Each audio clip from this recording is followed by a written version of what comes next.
And welcome back to the channel. तो आज का जो वीडियो है जो हमारे नीट के प्रेपरेशन को बूस्ट करने का पार्ट 2 है। अगर आपने पार्ट 1 देखा है तो just do let me know in the comment section. और अगर आपने पार्ट 2 जो आज हम करने वाले हैं इसमें हम एक बहुत इंपॉर्टेंट चीज़ के लिए काम करेंगे जिसमें आपको 5 मिनट भी नहीं देना और जो आप दिन में सबसे ज़्यादा करते हैं उसके बारे में बात करेंगे। इसके साइंटिफिक बेसिस के बारे में बात कर रहे होंगे, उससे रिलेटेड रिसर्च स्टडी देखेंगे और इसके बाद आपका जो बिलीफ है, आपका जो ये करने का तरीका है that will definitely enhance and it will not only improve laziness, lethargy, fatigue, tiredness, procrastination, बल्कि it will give you mental toughness, more supply of blood to the brain, more supply of blood to the heart, will balance your low blood pressure and hell lot of things।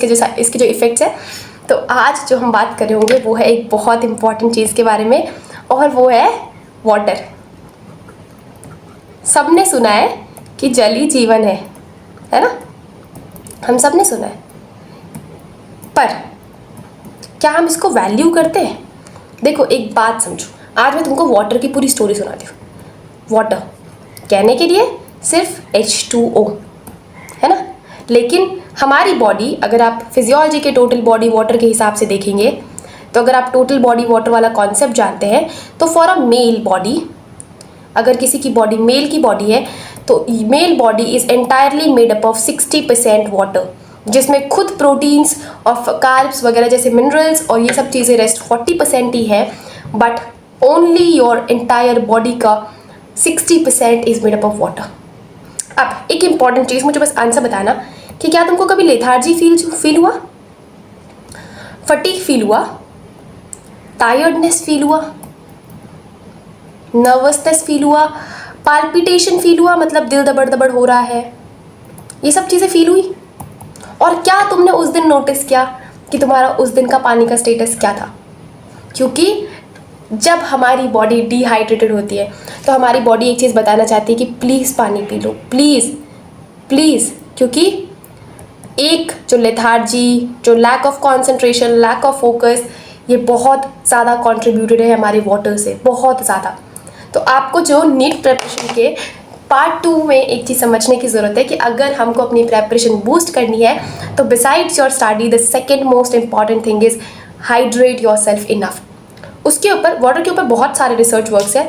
Dehydration हम सब जानते हैं कि जब हमारी body को adequate water नहीं मिलता, यूजुअली कभी कभी बॉडी सिग्नल भी दिखाती है कि आपको प्यास लगती है ना। कभी कभी बॉडी के लिए अगर वो एडिक्वेट या ऑप्टिमम से थोड़ा सा नीचे डिहाइड्रेशन है तो वो दूसरे जो हमारे साइंस एंड सिम्टम्स है, फंक्शंस है, उसको डिटोरिएट करती है।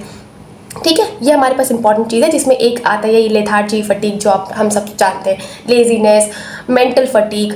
अब हमारा जो वाटर है अगर ये इनफ नहीं है तो हमारी फिज़िकल हेल्थ भी जाएगी ही जाएगी, डेफिनेटली जाएगी। आप कभी भी अगर फील करते हो कि मेरा जो स्किन है वो बहुत डिहाइड्रेटेड है, मेरा जो मतलब ये जो पूरा भी स्किन है ना वो अगर बहुत रफ़ हो रहा है, बहुत क्या बोलते हैं ड्राई हो रहा है, तो it is a kind of symptom कि आपकी जो बॉडी है वो सबसे पहले डिहाइड्रेटेड है।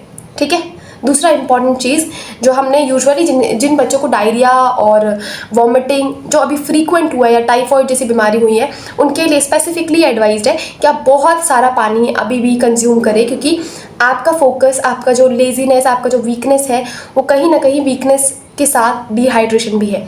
तीसरा इंपॉर्टेंट चीज़ मेंटल हेल्थ। सिंस हम जानते हैं कि अगर हमारी बॉडी 60% वाटर से बनी है तो समझो कि कितना कॉन्ट्रीब्यूट करती है ये हमारे मेंटल हेल्थ के लिए। ये हर एक फंक्शन के लिए बहुत ज़रूरी है।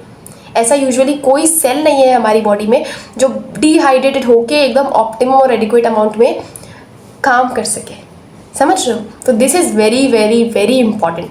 सेकेंड इंपॉर्टेंट थिंग जो हमको जानना है, एक चीज़ जो थोड़ा सा कॉशियस रहो, वो ये कि when ever you drink water make sure कि आप जो पानी है वो बैठ कर पिएंगे।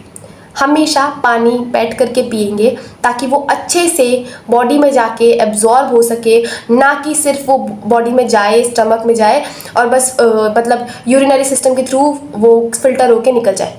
हमको प्रॉपर बैठ के पानी अच्छे से पीना है।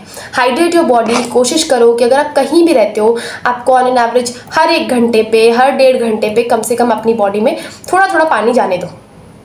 ठीक है, खड़े होकर पानी मत पियो, ये बहुत इंपॉर्टेंट है। मैं लिटरली बता रही हूँ कि अगर तुम एक हफ्ते भी अगर 4-5 लीटर्स भी अगर तुम पानी कंज्यूम कर रहे हो for a next consecutive 1 week, you will see a drastic change in your stamina, you will see a drastic shift in your energy levels. तो I guess कि आपको एक खासकर रिसर्च भी हुआ था, लेकिन वो एफर्मेशन से रिलेटेड था, वो हम किसी और बारे में बात करेंगे। लेकिन जो पर्टिकुलरली वाटर को लेकर है उसके ऊपर बहुत सारे रिसर्च पेपर हैं। कुछ पेपर्स तो मैं आपको, अगर होगा तो मैं आपको इसमें भी दे दूँगी डिटेल उसमें डिस्क्रिप्शन में। लेकिन स्पेसिफिकली अगर आपको इतना जानना है तो make sure you hydrate your body enough. Make sure, खासकर जिनको सर दर्द का इशू होता है ना, बहुत ज़्यादा सर दर्द होता है। इसके दो मेजर रीज़न हो सकते हैं। एक तो अगर आपको चश्मे लगते हैं या आप बहुत ज़्यादा स्क्रीन टाइम कंज्यूम कर रहे हो, तो आपको बहुत इंपॉर्टेंट चीज़ ये है कि आप थोड़ी देर के लिए हर प्रॉपर टाइम के बाद आप आईज को ब्लिंक करो। दूसरा इंपॉर्टेंट चीज़ कि कभी आपको ऐसा लग रहा है कि जैसे जिनको माइग्रेन का इशू है और उस पर्टिकुलर टाइम पे अगर आपके लिए दवाई अवेलेबल नहीं है, तो आप एक काम कर सकते हो कि टेक अ वाटर बॉटल और टेक अ ग्लास, उसमें पिंच ऑफ सॉल्ट ऐड करके आप उसको पानी दो। बिकॉज माइग्रेन का जो इशू होता है that is occur because of vasodilation of the blood vessels और arteries near your cerebral जो आर्टरीज होती है इनके वेजोडाइलेशन के कारण होता है। तो अगर हम सॉल्ट और वाटर थोड़ा सा दे देते हैं तो उसका कॉन्स्ट्रिक्शन हो जाता है। ये कुछ ऐसा साइंस है माइग्रेन के ऊपर। तो आप एक काम जो आज के अगले एक हफ्ते तक रोज़ करोगे, देखो ये यूजुअली किसी को बताने की ज़रूरत नहीं होती कि दी पानी पियो, बट चेक करो कि क्या तुम इनफ पानी पी रहे हो। स्पेसिफिकली जिनको पता है कि दी मेरे यहाँ का पानी फिल्टर नहीं है, अगर तुम हॉस्टल के बाहर मतलब घर के बाहर हो, घर का पानी तो चलो सेफ रहता है फिर भी, पर जो हॉस्टल घर के मतलब हॉस्टल वगैरह में रह रहे हो, वो थोड़ा सा पानी अगर पॉसिबल हो तो बॉईल कर लो थोड़ी देर के लिए। लेकिन अगर नहीं पॉसिबल है तो फिर वो भी पियो, लेकिन मेक श्योर कि take enough water, take enough hydration for your body, because it is very important. जब आप डिहाइड्रेटेड होते हैं तब आप एजिटेट भी बहुत ज़्यादा होते हैं, गुस्सा भी बहुत ज़्यादा होते हैं। ये भी एक तरह का सिम्टम है आपके लिए, जो कि बता सकता है कि ओके आपकी बॉडी बहुत डिहाइड्रेटेड है। Take a water, relax, take a water, relax. Same चीज़ होता है हमारे नहाने के साथ लेकर कि पहले के ज़माने में जब ऋषि मुनि थे वो ध्यान करके गंदे नहीं होते थे कि उनको 2 बार नहाने की ज़रूरत है। वो नहाते इसलिए थे क्योंकि ना हमारी बॉडी का वाटर के साथ बहुत अच्छा कनेक्शन है। हमारी पूरी बॉडी 60% वाटर से बनी हुई है। तो जब हम नहाते हैं, when we externally put the water on our body, तो होता क्या है कि हमारे जो सेल्स है ना वो एक्सटर्नली ही नहीं बल्कि इंटरनली भी रिजुवनेट होते हैं और रिवाइव होते हैं। तो ये भी एक साइंस है जिसको बातिंग के पीछे साइंस बोला जाता है। बट कम से कम हम पानी पिए तो, खासकर वो नीट एस्पिरिन जो कि ड्रॉपर हो जाते हैं और जिनके लिए लगता है क्या काजल यार आप रोज़ नहाने के बाद क्यों कर रहे हो यार ये नहीं हो सकता स्पेसिफिकली ठंडियों में। लेकिन पियो पानी, अच्छे से पियो पानी, बहुत ज़्यादा कंज्यूम करो और बैठ करके कंज्यूम करो। ये एक क्वेश्चन है क्योंकि हम चलते फिरते भी पानी पी लेते हैं, but we end up having certain disease क्योंकि उस पर किडनी पे भी इफेक्ट हो रहा है तुम्हारे। ठीक है, तो ये था तुम्हारी नीट प्रिपरेशन के बूस्ट 2 का सीरीज़। और अब बताओ नेक्स्ट टॉपिक हम किसके बारे में बात कर सकते हैं। वैसे मेरे पास एक अच्छा टॉपिक है, हम उसके बारे में बहुत जल्दी बात करेंगे और अब हम मिलेंगे नेक्स्ट वीडियो में। Till then bye bye, take care.